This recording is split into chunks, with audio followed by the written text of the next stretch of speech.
everyone. Welcome to the final panel of day one of Scaling Up. I'm so glad you could join me. My name is Ashley Petrochenko. I'm the head of brand marketing. And this is a panel that I have been looking forward to since last year. Last year, Scaling Up, a major theme that emerged across all of the sessions was the need for a really strong marketing operational alignment. And we knew that we needed a dedicated panel to that discussion this year. So much of marketing success hinges on having operational support. We're talking about the contact center, the patient experience. If those things are weaknesses, marketing will not be able to achieve its objectives. Or the organization as a whole. So we're brought together this panel, and we're going to hear how 3 marketing operator leaders are finding that alignment and building strong organizations. So let's dive right into the panel introductions. First up, I'm going to introduce you to Allison Horn. She is the Vice President of Marketing at Imagen Dental Partners. Allison, welcome. Thank you for joining this session. Thank you for having me.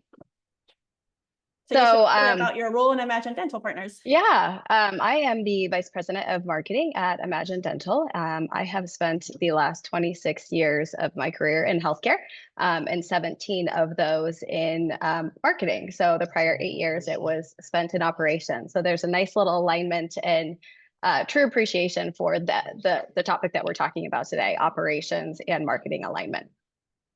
Wonderful. Yeah, I'm so excited. And I think you attended last year and you I were did. seeing that conversation emerge about how this needed to be at this year's event. So yes, absolutely. Let's bring up the next speaker, Erica McPeek. She's Associate Director of Branding and Communications at Transformations Care Network. Welcome, Erica. Hi. Hi.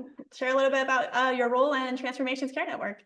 Yeah, so I'm our Associate Director of Branding and Communications. I, along with our National Director of Marketing, help lead our small but mighty marketing team, as I always call us. I joined Transformations Care Network in 2021 when we had a lot of, I guess, not quite as good alignment between marketing and operations and a lot of disparate operational functions in the company. So in my time here, I've seen so much change there. And I think a lot of the really beneficial change has been our team collaborating with a lot of other operational folks. So I'm super excited to have this conversation because it's so important. Wonderful. So many marketing teams are small, and it's really great to have that operational support, because then you can make more things happen when it's just, a lone marketer or 3 marketers. So it's definitely important. And lastly, I'm going to introduce you to Sentari Minor. Welcome. He's going to be giving us a little bit more of the operations perspective on this conversation. So Sentari, why don't you share a little bit about your role and evolvedMD? Yeah, so happy to be here. Sentari Minor, Chief of Staff at evolvedMD. evolvedMD, we integrate behavioral health into primary care. So we put a master's level clinician into a primary care office around, we're in 5 states in the American Southwest and in Florida. And in my role, and we'll talk about it a little bit later, as Chief of Staff, I act as kind of integrator across the company on the executive level. So oversee company strategy, administration, and then marketing and communications roll up to me too. So kind of have tentacles and everything. So I can easily talk about operations and marketing. So I'm excited for this conversation. Awesome. Great. Okay. Well, let's set the stage. And I think we've touched on it a little bit already, but let's talk about what the current state of marketing and operation alignment is your organization. Where are you at right now? And what was like the biggest challenge that you've most recently faced to achieve that alignment? We're going to ask everyone this, but Allison, maybe you can start first. Yeah, sure. So current state of marketing and operations is highly collaborative. So it wasn't always that way. I've been here for 4 years. So the biggest challenge that we faced was gaining alignment, overcoming the initial silos that we saw between operations and marketing, right? Marketing was on this little island. We reported to somebody else, and we were just charging forward with new patient acquisition and trying to get as many new patients at our practices. So we're across 15 states. We just hit our 100 practice mark, which is a huge celebration for 4 years in existence. So a lot of the stuff that we're doing is overcoming this by implementing, regular communication, scalable technology, and integrating marketing under operations. So marketing, so lucky, we now report into what we call our growth team, which is essentially operations, have reported to that kind of org chart for the past year. And this now ensures that structural change is enabling us to have alignment between operation, marketing, charging towards the same goal, right? Our access to care, our patient retention, our new patient goals. So we're really focused on driving towards the same goal, as well as the data transparency of sharing performance. How can we improve? And really having that collaboration between each department, even though we are, running in different pathways, it's really created this nice seamless integration to lean on each other when we can. I think that's a unique team structure that a lot of organizations do not have. So I think we're going to dig into that a little bit more throughout the panel. But I think that's really, it allows you all to be really elbow to elbow working together towards the same goal when you're reporting towards the same team. So that's really awesome. Yeah, absolutely. How about Erica? Let's hear from you about where you're at right now. You said that it's been a rough couple last years, and maybe you could speak a little bit the biggest challenge that you faced with coming a little bit closer in alignment. Yeah, I think we'll talk about this a little bit later, but Transformations Care Network, we're 5 different regions across the country, and each one of those sort of has a model where the local teams have a lot of say and leadership over what happens. And so, it used to be that everybody was on different systems. Now we're in a really good spot. But I would say like the biggest consistent challenge probably in any organization is that each department and each team is busy. We all want to support each other, right? You won't often find, I don't think, that people are resistant to help each other, but everybody has specific goals, projects, and daily tasks that take up most of our focus. So I think if you're not proactive, it's really easy to get siloed and focus on that internal teamwork rather than getting alignment across functions. So I think for us, what's been most helpful in overcoming silos is that our whole organization is really dedicated to our mission. So we're outpatient mental health, and we're really, really committed to increasing access to that in our communities. So when we think about it from that lens, it allows us to zoom out and look at things from like a client journey. And then framing it this way has made it more important to cross collaborate, right? If we're going to make that client journey great, we have to be able to work together on it. So now we have sort of regular touch bases where we're working together with different operational partners. And that allows us the opportunity for marketing to advocate for what they need, for us to educate on things that are going to be really helpful in the work that we do, and then also to actively listen to what our operational partners need. And these touch bases also serve as a really nice force function to think about those things between the touch bases. And then we all kind of get to walk in lockstep where we're thinking about MOPS alignment as a priority. So I think really prioritizing those touch bases and that communication has been key for us. It's so easy to get stuck in the day-to-day. Everyone has their tasks, they're focused on it. And if you don't make those processes and you don't make them stick, it's just easy to be like, well, they don't care about me. I'm just going to do my own thing and over here. And everyone just goes in different directions. So really trying to make those processes, I'd like to hear more about that as we dig into this. Okay, Sentari, maybe talk a little bit about you. What have you found as the biggest challenge in achieving that alignment in your work? Yeah, I feel like the biggest challenge in gaining alignment is kind of the sheer scope of what needs to be aligned, right? So we're a collaborative care company, so we integrate again clinicians across primary practices.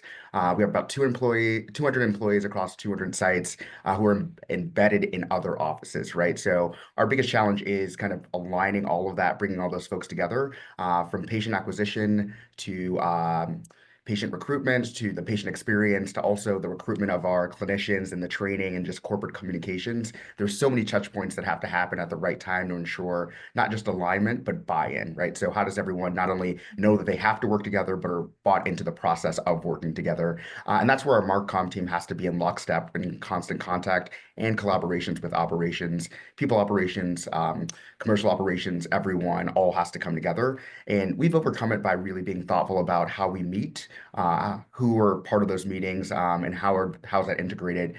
Luckily, I came to the organization as our head of strategy when we were about 10 employees, and it was my job to kind of figure out how do we bring together and air traffic control all of the departments. And so we've built out a company that is very collaborative just from the get-go, which is, I know, is very hard if you're already done it, but we are a startup, so we were able to do that. And so we are ensuring that all of our departments are in constant communication and collaboration.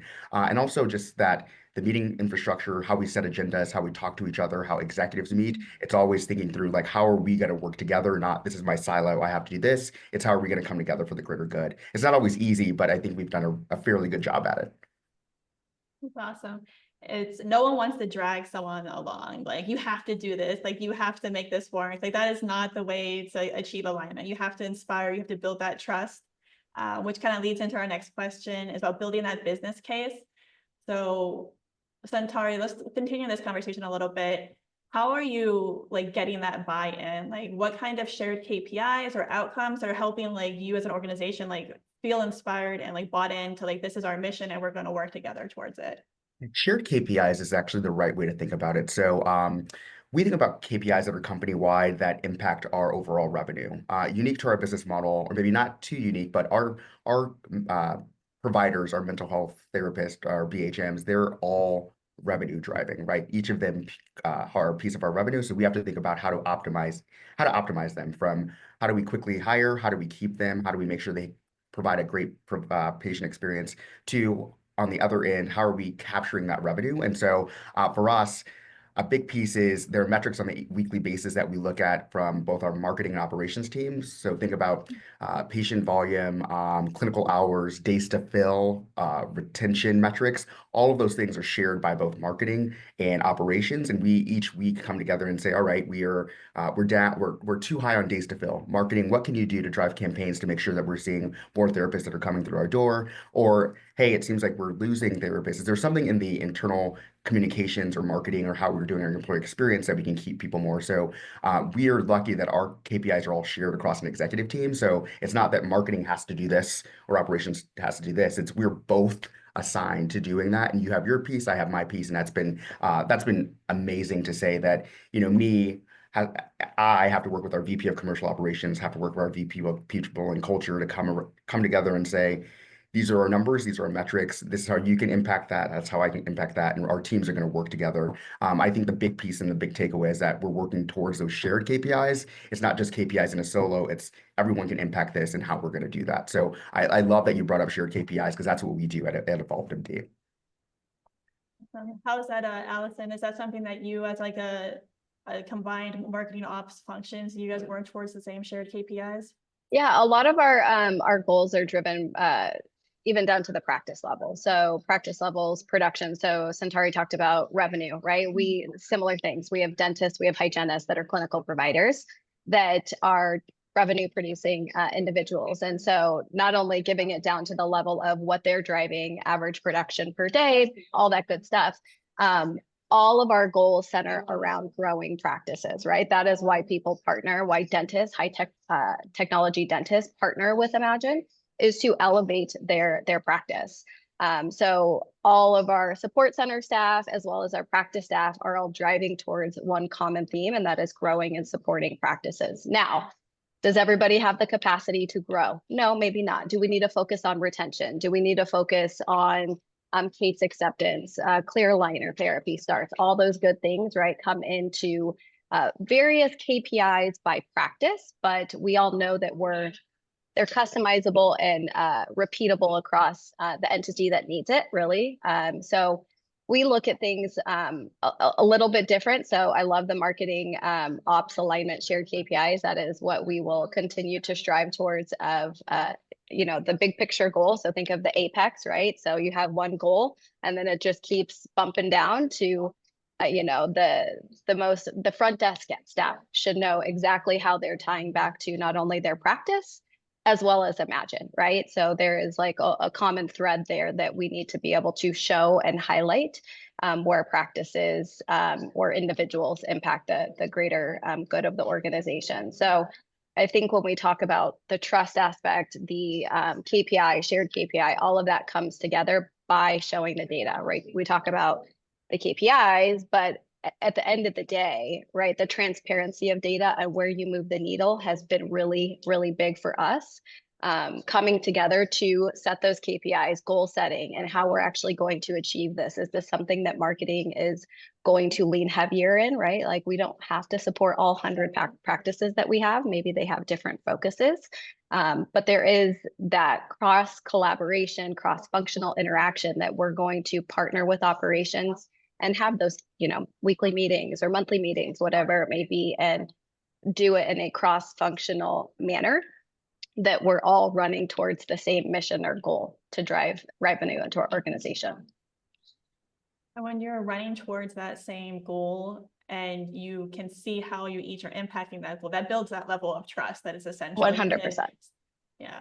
And is that something, I think we're going to dig into this a little bit more about how are you building trust with operations? Is there anything beyond the data and rallying around those shared metrics that's been helpful in building that trust? Is that something like Allison, maybe you can hit on? I think you had some Yeah, thoughts for there. sure. I think, as I touched a little bit is the goal setting, right? Like I mentioned earlier, I spent the first 8 years of my career in operations. So, from front desk to, yes, I'm old enough to filing paper medical charts. It's always like weird to think that that was like the world that we lived in back then. But being able to understand the needs of what operation needs, right? Down to the front desk person or the new patient scheduler in the contact center.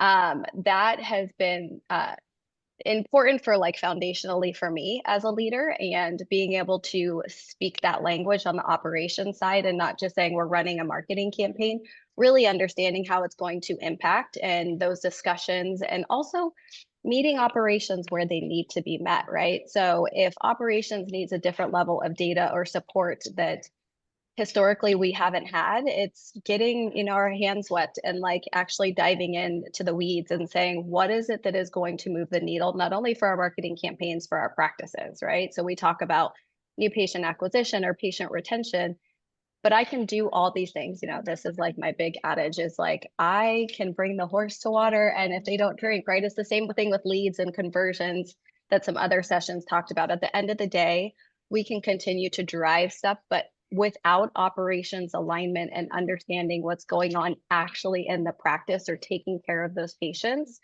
and providing that data for them to understand how they can make an impact on campaigns or goals, goal achievement, it kind of falls on deaf ears, right? So with that collaboration, those meetings, transparency of data, serving dashboards that are meaningful and understandable to somebody in operations has been beyond helpful for us in the last, I would say in the last year and a half. It's been transformative for our relationship with operations. I think just asking, like you said, what do you want? Like we can make dashboards. This is what we want to tell, but if it's It not, doesn't work, the right? information or the language that they actually speak, like it's not helpful at all. So like really approaching them as like, we're here to help you. Like, and then going from there is important. Yeah, absolutely. Thinking back to the trust aspect, Erica, at like an organization that is so mission driven, where you all are committed to helping connect people to mental health care, is there something that you can share there about how you built trust with clinicians and like marketing isn't a bad thing? Marketing is something that you should invest in. It's how you're actually going to help people, get better. Yeah, I think that's continuously a challenge, honestly, because I think like marketing can be a dirty word, especially in the mental health space, right? That's something I struggle with personally, to be honest. And I think there's a lot that can be said about how we frame things. So one of the big things that we've looked at in the past year, I also do our internal communications, is to frame any marketing ask or anytime that we're talking about like numbers as life's changed, as people we've connected with care. And I think that that really gets towards what clinicians want to be doing. And so when we make asks of them, we frame everything through the lens of, by helping me to get this ad up that we're doing to promote you, you're not just helping yourself to build a caseload, but you're actually going to connect with people in the community who are more likely to be a good fit for you, who, connect with your well-written bio that we work on together. So I think it's really about framing.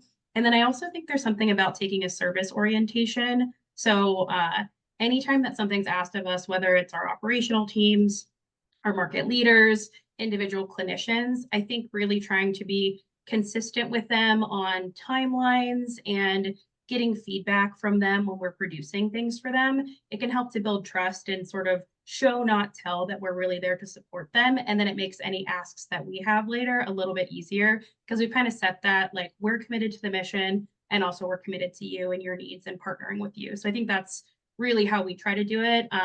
And it's, constantly evolving over time as well. Awesome. Yeah, setting a really good foundation. If you keep flaking, if you don't follow through, they're not going to trust marketing. Marketing is just off doing their own thing. So you have to be consistent and follow through. Love that. Let's take the conversation a little bit and talk a little bit more about the actual marketing team and the structuring, not only marketing, but the cross-functional operations team. So we touched on this a little bit already, but I want to dig into how your teams are structured and some of the roles and what's worked, what hasn't worked. Sentari, let's start with you. just kind of your recommendations for building that team. Like you started, you said, from 10 employees and you've grown since then. And in your past work, how do you kind of look at each role that you're bringing in, and how does that all look? So I luckily was able to kind of build out our marketing team from a strategy standpoint. So as I came into the company from a strategy lens, but marketing communications rolled up to me. So we've built out a team that's really one from the external marketing standpoint, really content driven. So storytellers. I wanted a storyteller, so we started there, right? We definitely didn't have big dollars for big ads when I first started the company, or first started out the company. So we relied on thought leadership. So that was the first marketer that we hired. And then we kind of thought about, all right, now we're going to grow and scale. So we actually have to be in service into the company. So we hired a marketing coordinator to kind of air traffic control all the marketing requests from collateral to provider bios, everything like that. And then we've since added some other positions in there. I think the big thing that's been working for us as it relates to especially this conversation is having marketing roll up to kind of a strategy lens. So I, as the executive over strategy, get to have a big picture look at everything happening within the company. So I can actually align our marketing and communications team pretty easily to the goals and strategies of the organization. And then because of where I sit in the organization, how we've built that out as a cross-functional piece has been really intentional in how our marketing manager works with the VP of operations, who works with the VP of clinical services. All those people naturally come together just because of essentially how we've built out the team. And I know that as some folks talked about at the beginning of this, which is the silos, we've just never had that. The expectation is from the executive level on down, everyone understands the role that everyone plays, and everyone's role is to have a customer service mindset on how can I be of service to you? How can I help you? So that's been a big piece. And then also, I think we talk about this a little bit later, but I believe that one of the things that's actually been our secret sauce is having a couple of integrators throughout the organization. So those are the folks that kind of have their eyes and pulse on what's happening in operations, what's happening in clinical services, what's happening in marketing, and say like, hey, you guys should collaborate a little bit more on this, or this is something I'm seeing where all three of you need to tackle this. And so having someone that can integrate in their pretty full-time job is to figure out what's happening in each of those departments and then figure out how to best collaborate among those three. That's been amazing for us, especially in a world where most of our workforce or most of our folks are in other cultures. They're in other clinics that aren't evolvedMD, right? So we embed into there. So having folks that are just completely devoted to figuring out what are the issues, what are the problems, what are the opportunities, and how can we bring a cross-functional team or teams together has been kind of a game changer for us. So, and I think that relates to a little bit with something that Allison, you guys have your team, an integrator role. Is that right? Someone who is solely focused on alignment and making sure both sides are in lockstep. Can you talk a little bit more how you've structured the growth team? Yeah, so our growth team is a combination between operations, enablement, practice services, and marketing. So we, on the marketing side, small but mighty team. It sounds like Sentari has the dream team right now of how his structure is. Or don't we all wish we would, as marketing professionals, be able to have all those assets at our fingertips? So we on the marketing side have 4 team members, right? So when you think of 100 practices, right, all unique house of brands, we have four team members that support those practices at various different capacity. We do have the extension of external vendors and that kind of stuff that act as like an extension of the marketing team, but from the growth team as a whole, we have regional directors, regional managers, so each have a subset of practices that they are working with practice managers to talk about how they can achieve their growth goals and continuing to stay on path with their annual growth plans. We also have a team that's a practice growth focus team, so practices that maybe aren't hitting their goals like we need them to. That team kind of goes in and helicopters in and helps them rework some things and configure to get them kind of reset back into the projections of where we want them to be. And then on the practice services side, think of everything from learning management content, education, training, standardization, operational efficiencies, anything that can be leveraged at scale from practices is where we lean on our practice services team. And then also our enablement, right? So we talked about those integrators. So the enablement might be a little bit different than what Sentari is referencing, but enablement of how do we actually take all of these things that we're developing and practice services or standardization and actually enable that to be utilized in practices. Again, we talk about like not just setting it up and hoping that we speak that common language to operations or it's received in a certain way. We need to meet the practices or the other teams that are leveraging that type of information, data, dashboards, all sorts of things to actually use it, right? And make meaningful changes in practice, whether it's operations or marketing or their, revenue cycle management team or recruiting and talent. All of these teams, although we have a growth team, we have a much broader extension that growth is the driver, but we have to connect to all these other support teams to be able to be effective. Erica, so I think, like Allison said, it's nice when you can start at ground zero and kind of like build your team from the ground up, and you can make the decision, you can align the strategy, and that is the dream, I think, for so many of us. And then Allison, you're working with a house of brands, and that has many of its own challenges that I know a lot of our audience is familiar with. And Erica was in that place, I think, pretty recently. And your team, maybe you could speak a little bit how your team has evolved when you were in a house of brand, and now you are, I think, a little bit more consolidated into a one brand structure.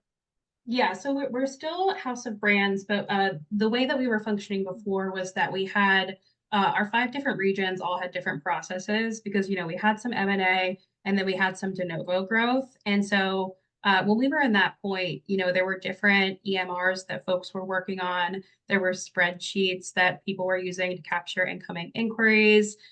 Even within EMRs that were shared, there was different coding. So, there was even a time where our websites were all on different platforms. So all of the marketers in the audience are probably horrified by that.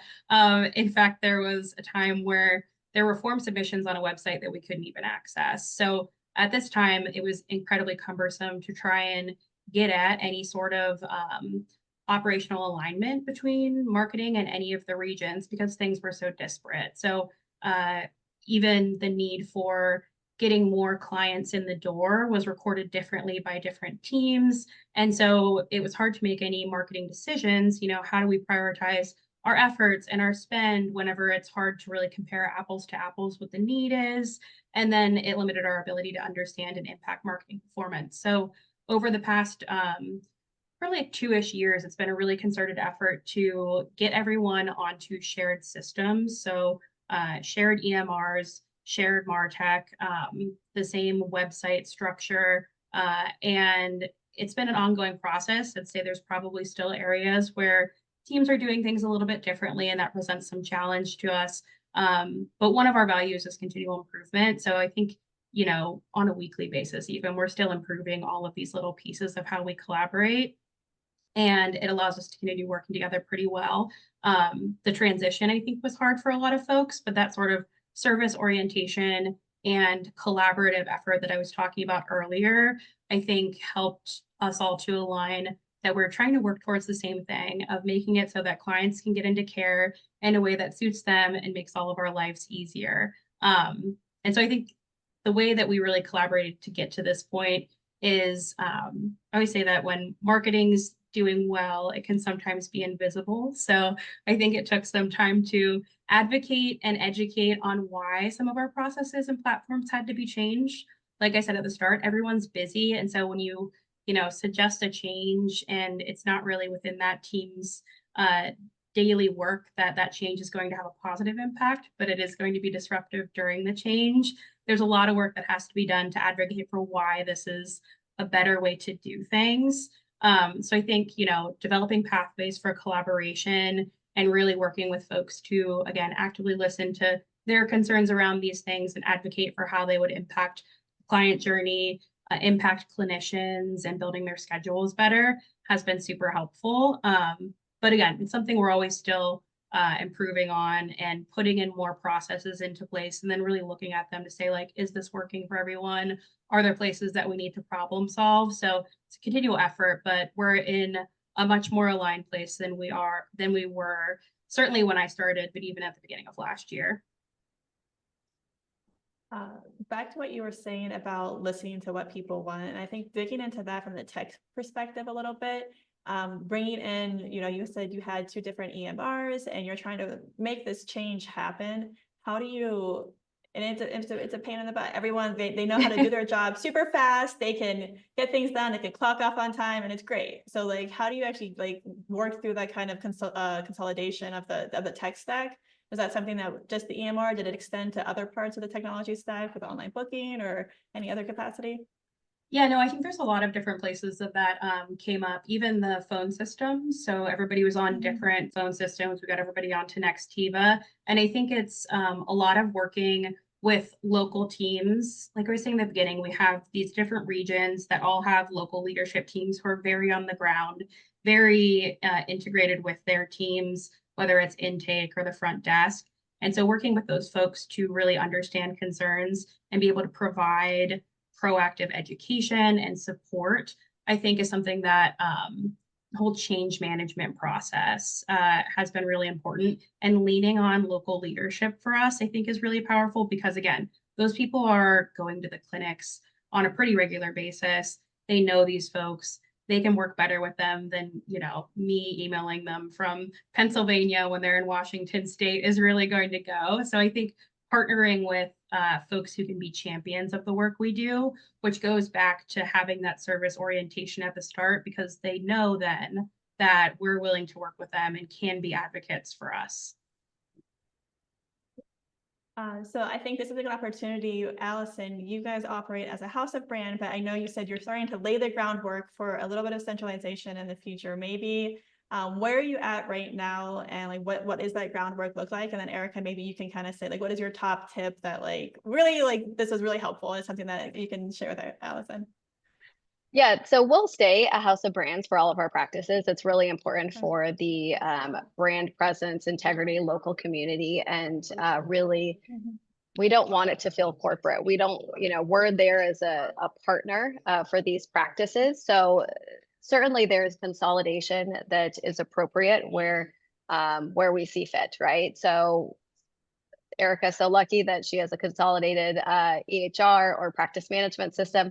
We are just now beginning those. So we aren't even 5 years old yet, right? We're 4 years old. And so we've accomplished a lot, but we are now starting that transition of trying to have one centralized practice management system. So when that day comes, I think we will all be celebrating and rejoicing that we have one tool to use. Right now, I think we have 13 different practice management systems. So every single practice has their own. They might be shared in the type, right, or the brand that they use, but it is a feat to try and get data and be able to leverage, standardization and encourage, template utilization and all access to care, all that good stuff. So I will be thrilled when that day comes that we can actually leverage one system. So I've been down the road before in my prior life of being able to do consolidation from a technology perspective, and that's where we lean into is the actual scalable utilization of technology that is going to benefit our practices. So we just rolled out recently Next Health as our patient communication, right? So practices come on that are compatible currently with their practice management system. So online booking, patient communications, leveraging tools that marketing can log into one system and be able to support these practices at scale. We talk about online reputation, that is consolidated, it's scalable, it's leveraging Bird Eye or our AI technology when we have paid campaigns, leveraging Line, and being able to utilize tools that are independent of those practice management systems right now, but to still provide us scale and transparency into operations as to what is effective, what's moving the needle, how many online bookings did we get from this campaign directly or indirectly, and being able to see, are the things that we're leveraging at scale moving the needle consistently for all practices? Or do we have to pivot and, an urban versus a rural practice might need something different? And so that has been really helpful when we look at technology consolidation. I like what you have your eye on the prize in the future of where you want to go, but you can scale certain things and work incrementally to that goal. It doesn't have to be, we have to do everything all at once right now, everyone. That's a lot. Baby steps. Operations and marketing. Yeah. Little steps make a big difference. Yeah. Definitely. So yeah, maybe like Erica, one just tip for the audience about where to start making this consolidation, getting the tech alignment, getting people onboarded, anything that you can share, just how to make this painful transition get a little bit easier. I think it's really that communicating effectively on the why. I think people are willing to make changes in most anything they do when you talk about the why, but you want to speak to your audience. I think, Allison, you're talking about speaking the language. So you don't want to say that your why is so that marketing can have better KPIs.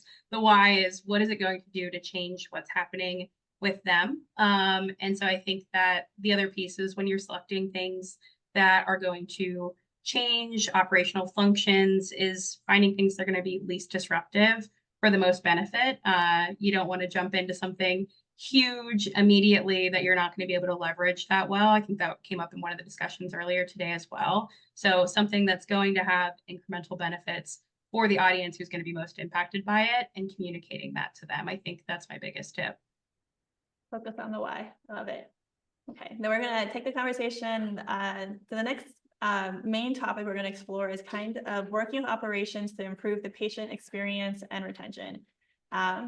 And I think, Sentari, we'll start with you and thinking, how are you working with operations to attract the right talent to ensure that we're having the right staffing levels? I think a huge part of the patient experience is relies on staffing. So that's something that you can share about how you're collaborating with operations.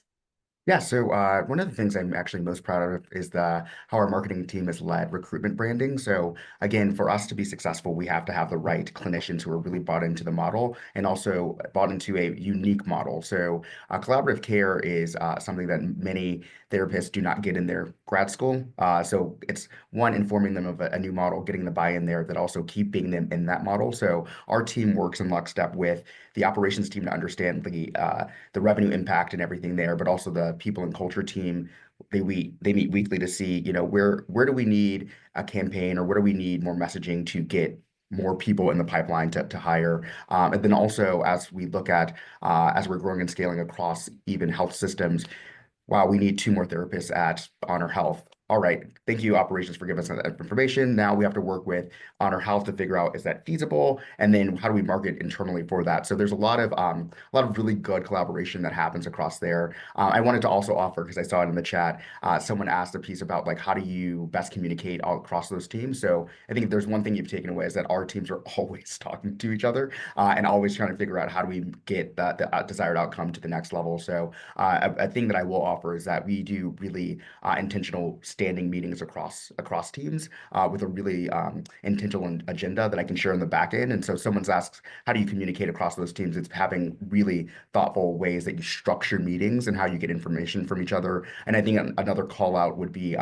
there's a really good kind of framework through the predictive index. That's what we use about that talks about cross-functional teams are hard, actually. As much as we want it to be easy, it's not. And there's always so many things that can be roadblocks to people getting the right information, or not taking it, like not having an ego involved, or my team's more important than yours. And so they do a really good job of saying on the front end, these are the questions you should be asking as you develop those teams. So, the communication pieces across those teams is so important, the collaboration. But for us, it's understanding what is the actual business need, and then how are all of us coming together on that.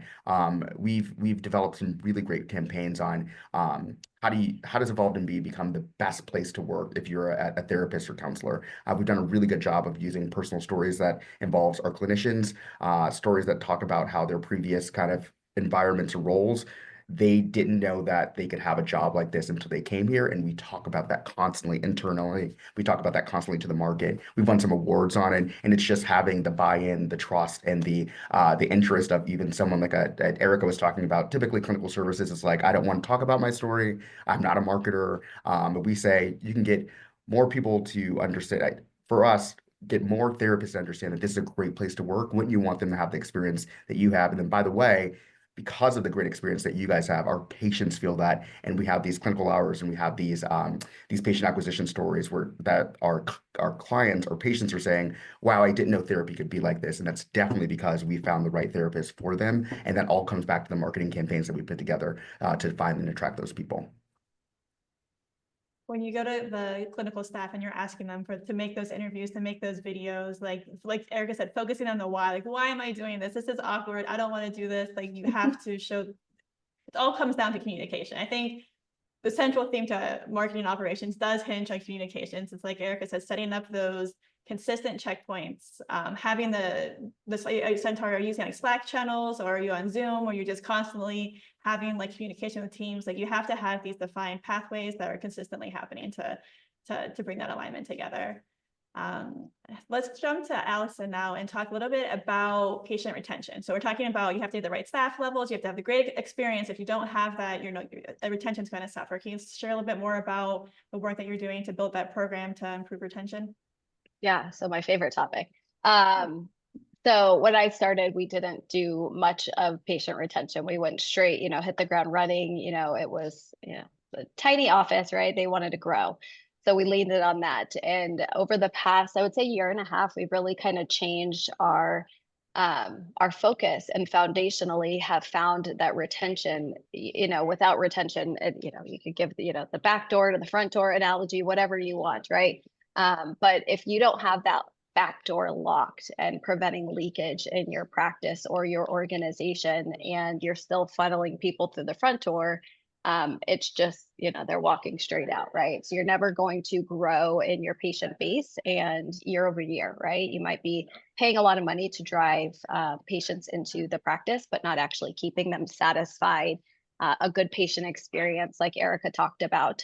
And I actually see from the chat here, Rob mentioned appointment availability as the most common reason for leads not booking. Yes, 100%, right? So we look at retention from a couple different ways. So annualized patient retention, to the same set of people in a given year come back and visit the practice. Our brand is to do that, right?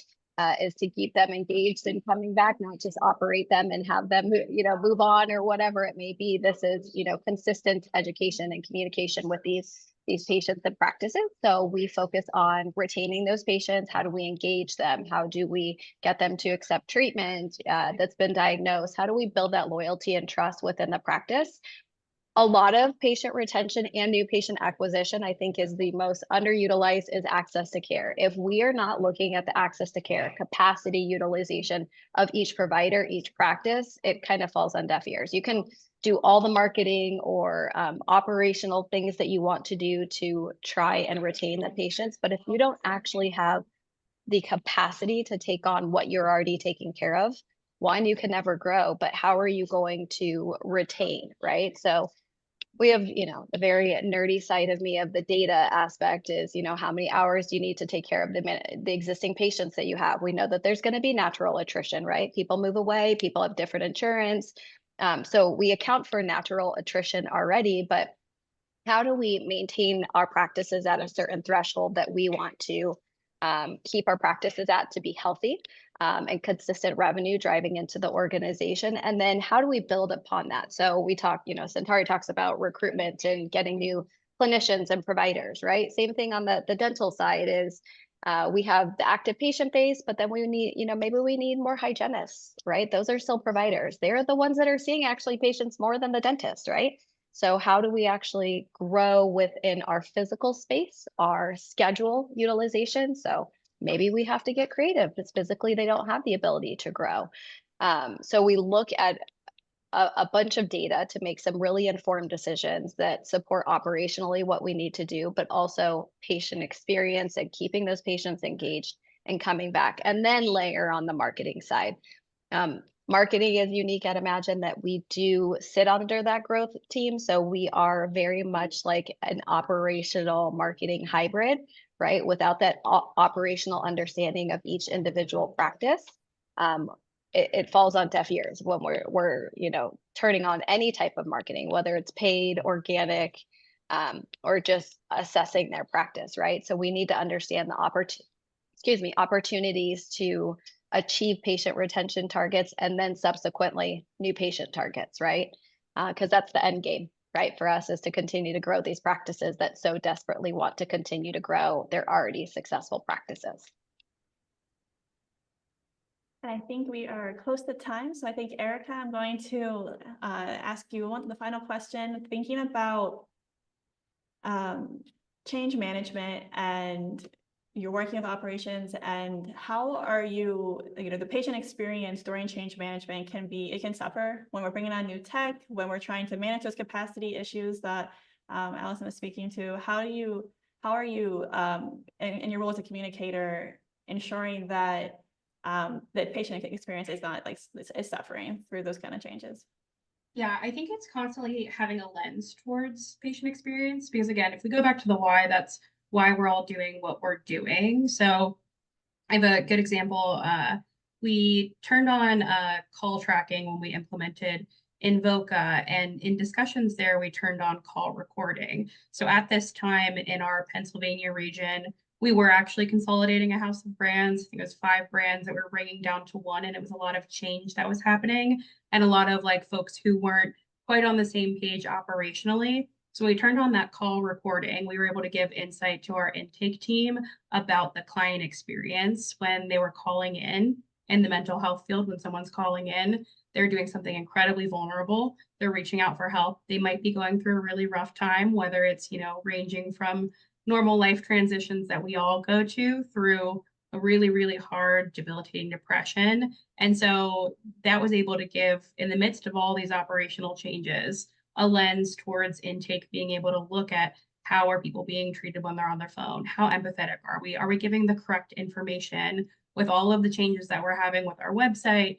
and our billing practices? And so I think there's ways that you can put into place different tools to be able to really monitor patient experience. Obviously, call recording is a very, very direct example of that. But I think there are a lot of ways that you can kind of listen and look at reviews, for example, and stay on top of that as priority when you're changing things in your organization. And if you're dedicated to serving patients or clients in any capacity, that should be a focus during changes that are happening internally.